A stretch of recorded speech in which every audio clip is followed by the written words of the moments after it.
ሰው ምን አስተማረኝ መሰላችሁ?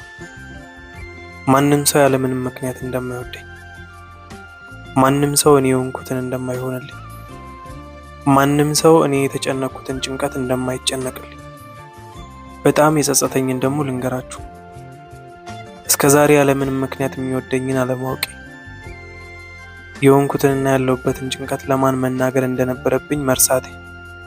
ብዙዎቻችሁ በእንደዚህ አይነት ስሜት ውስጥ ያላችሁ ይመስለኛል።